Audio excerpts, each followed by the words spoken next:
दोस्तों, मध्य प्रदेश के पेंशनर्स के धारा 49 विलोपन सहित कुल 13 सूत्रीय मुद्दों को लेकर एक महत्वपूर्ण जानकारी प्राप्त हो रही है। इसलिए आज के वीडियो में हम इस वीडियो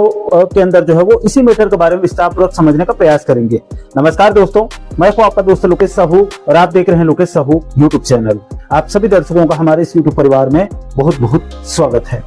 दोस्तों, प्रमुख पेंशनर्स एसोसिएशन के प्रदेश अध्यक्ष श्याम जोशी जी ने जानकारी साझा करते हुए बताया कि प्रमुख पेंशनर एसोसिएशन के प्रांत अध्यक्ष श्याम जोशी जी के नेतृत्व में 4 मई 2026 को जबलपुर के विक्टोरिया मेमोरियल हॉल में एक बड़ी बैठक बुलाई गई थी, जिसमें Shyam Joshi sir, HP Umarliya sir, RK Srivastava sir, Anand Shukla sir, Shravan Kumar sir, Umesh Hans sir, Awasthi sir के साथ साथ और भी कई बड़े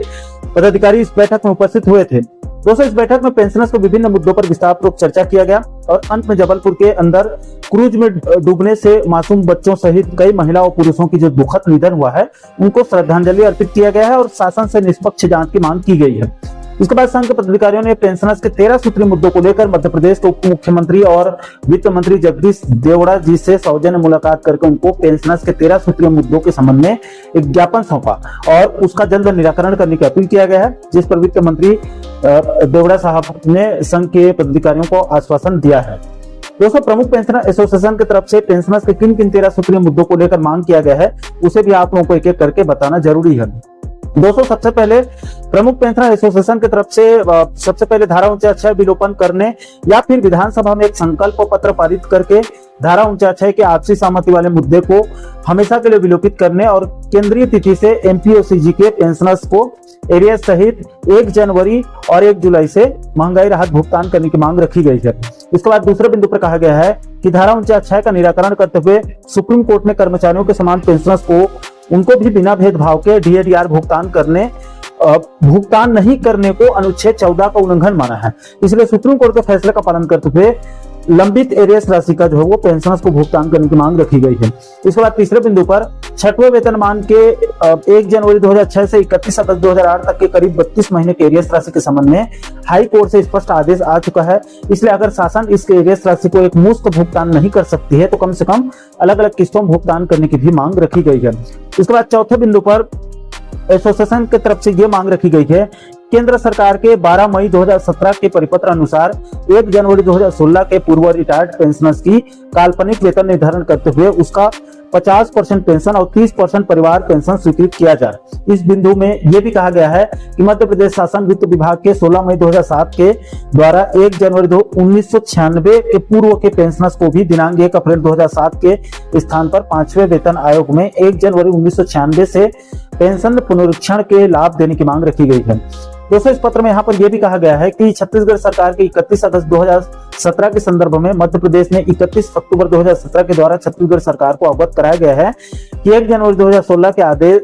के पहले सेवानिवृत्त पेंशनर्स को 7वें वेतनमान में पेंशन पुनरीक्षण विषय को मंत्रिपरिषद प्रस्ताव के संक्षेपिका के रूप में कैबिनेट के आदेश प्राप्त करने के लिए चीफ सेक्रेटरी कार्यालय में विचाराधीन है। इसलिए इस प्रस्ताव को जल्द स्वीकृत करके मध्य प्रदेश के पेंशनर्स को 1 जनवरी 2016 से 31 मार्च 2018 तक के 27 महीने के एरियर्स राशि का भुगतान किया जाए। इसके बाद एसोसिएशन की तरफ से 5वें बिंदु पर मध्य प्रदेश के पेंशनर्स के लिए स्वास्थ्य बीमा सुविधा की मांग की गई है। दोस्तों, एसोसिएशन की तरफ से कहा गया है कि मध्य प्रदेश सरकार लंबे समय के बाद स्वास्थ्य बीमा योजना को लागू कर रही है, लेकिन योजना में जो प्रीमियम तय किया जा रहा है वो 4% अधिक है। इसलिए संघ की तरफ से मांग किया गया है कि पूर्व की कमलनाथ सरकार की तरफ से जो प्रीमियम तय की गई थी, जिसके मुताबिक 50,000 से अधिक पेंशन प्राप्त करने वाले पेंशनर्स को 1,000 रुपए प्रीमियम, 50,000 से कम पेंशन प्राप्त करने वाले पेंशनर्स को 650 रुपए प्रीमियम,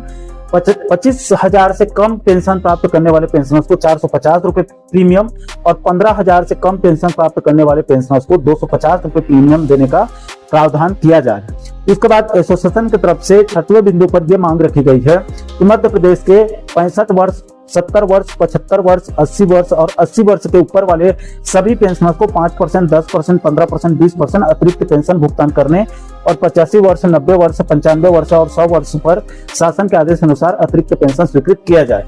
इसके बाद प्रमुख पेंशनर एसोसिएशन की तरफ से 7वें बिंदु पर यह मांग रखी गई है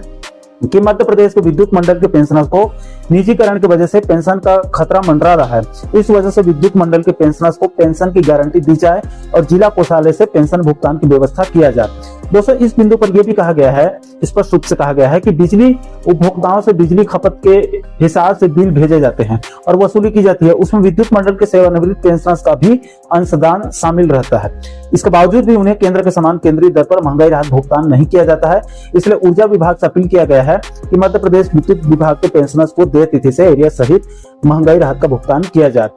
इसके बाद 8वें बिंदु पर कहा गया है कि शासन के आदेश क्रियान्वयन और वेतन निर्धारण संबंधी प्रक्रियात्मक जटिलताओं के निराकरण के लिए विस्तृत निर्देश दिए जाएं और 2023 के पूर्व के पेंशनर्स को भी इसका लाभ दिया जाए। इसके बाद प्रमुख पेंशनर एसोसिएशन की तरफ से 90 बिंदु पर मांग किया गया है कि पेंशन सारांशीकरण की अवधि को 11 वर्ष 9 महीने करके शासन द्वारा आदेश जारी किया जाए। इसके बाद एसोसिएशन की तरफ से 10वें बिंदु पर कहा गया है कि मध्य प्रदेश के शिक्षकों से बच्चों की शिक्षा देने के साथ साथ कई प्रकार के गैर शिक्षकीय कार्य जैसे खेल प्रशिक्षण, मध्याह्न भोजन, ग्राम उदय भारत, स्कूल चलो अभियान, ग्रीष्मकालीन खेल जैसे कई प्रकार के गैर शिक्षकीय कार्य लिए जाते हैं और इस ड्यूटी पीरियड को अर्जित अवकाश की पात्रता के आधार पर अवकाश नकदीकरण का लाभ दिया जाता है। लेकिन सर्विस बुक में एंट्री नहीं होने की वजह से कई शिक्षक इसका लाभ नहीं ले पाते हैं। इसलिए इस संबंध में आवश्यक दिशा निर्देश जारी करने की भी मांग जो है वो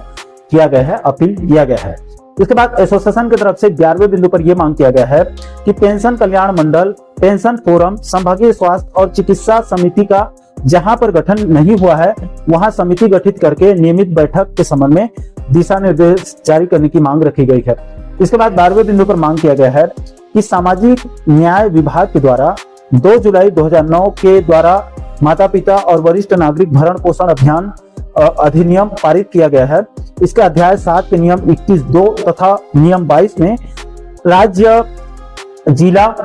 परिषद और जिला समिति के गठन का प्रावधान है, जिसमें पेंशनर्स संगठन के 2 प्रतिनिधियों को सम्मिलित किया जाना है। इसमें एसोसिएशन की तरफ से आग्रह किया गया है कि राज्य परिषद और जिला परिषद तथा जिला समिति का गठन करने के निर्देश दिए जाएं ताकि बुजुर्ग पेंशनर्स की समस्याओं का निराकरण हो सके। दोस्तों, प्रांत अध्यक्ष श्याम जोशी जी और HP उमरिया जी ने स्पष्ट कर दिया है कि अगर इन 13 सूत्रीय मुद्दों को लेकर मोहन सरकार 17 मई तक कोई सकारात्मक कदम नहीं उठाती है तो मध्य प्रदेश के सभी पेंशनर्स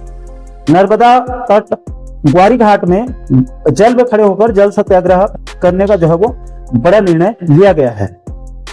तो दोस्तों, आशा करता हूं कि आप इस वीडियो के माध्यम से पूरे मामले को, पूरे मैटर को अच्छे से समझ गए होंगे। दोस्तों, इस पूरे मुद्दे को लेकर आप लोगों की क्या राय है, नीचे आप कमेंट बॉक्स में अपनी अपनी प्रतिक्रिया आप लोग जरूर शेयर कीजिएगा। और दोस्तों, आप आगे भी कर्मचारी और पेंशनर जगत से जुड़ी इसी प्रकार के महत्वपूर्ण मुद्दों पर आप आगे वीडियो देखना चाहते हैं तो आप हमारे चैनल को जरूर सब्सक्राइब कर लीजिएगा ताकि आने वाले सभी नए वीडियो का नोटिफिकेशन आप लोगों तक तुरंत पहुंच सके। दोस्तों, इस वीडियो में फिलहाल अभी इतना ही। इस वीडियो को अंत तक देखने के लिए आप सभी दर्शकों का बहुत बहुत धन्यवाद।